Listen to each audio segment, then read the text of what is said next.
from Free Speech TV, Just Solutions.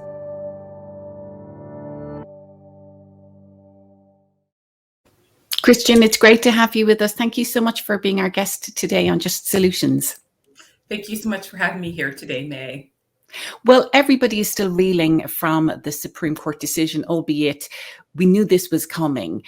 But I'd like to talk about the most recent action in this, and that is the executive order signed by President Biden just days ago around abortion access. And I know that this has many facets to it, including the creation of an abortion task force, expanding access to emergency contraception, and much more. Take us through your immediate thoughts, because I also want to talk about the statement that you released in reaction to that, but your thoughts on this executive action. Sure, May. Well, first, we acknowledge and congratulate, President Biden for taking the initiative to issue an executive order regarding protecting reproductive rights and privacy. It's a great first step, and we're excited about that. This first step of the executive order discusses protecting privacy with the HIPAA. It also talks about guaranteeing medical abortion access and just resources. But what we know is that for sure, if Roe and reproductive rights and abortion access is not codified into federal legislation, it will continue to be a fight for everyone in states. And so we need to do more than just a step. We need immediate implementation, make sure we're protecting those rights of persons who can become pregnant. Well, your statement in response to that executive action said pretty much that no executive action can restore the protections that the Supreme Court has taken away. We need a new Congress. Now, to that end, of course, we are in an important midterm election year.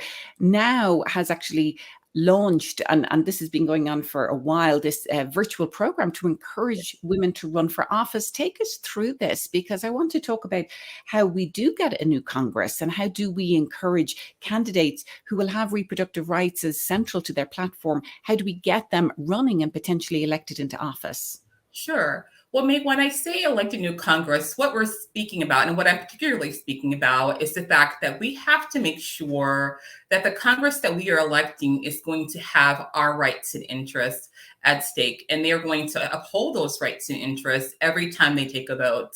What we've seen the last few years is that has not always happened. So electing a new Congress is making sure that we are electing candidates that are going to become elected officials who will value reproductive rights, who will value the privacy and protection of individuals, who will value constituents' needs to live fully sustainable, safe lives. These abortion bans are not only affecting reproductive rights and justice, they're also causing economic injustice and racial injustice. So we want to make sure that we are electing a new Congress who's going to look at this from an intersectional perspective and look at how it totally affects the whole person, and going to make sure they're going to elect and put forth and stand for us every day and every single time in Congress. We've had the midterms in several states, some other states still yet to have, not the midterms, but rather the primaries.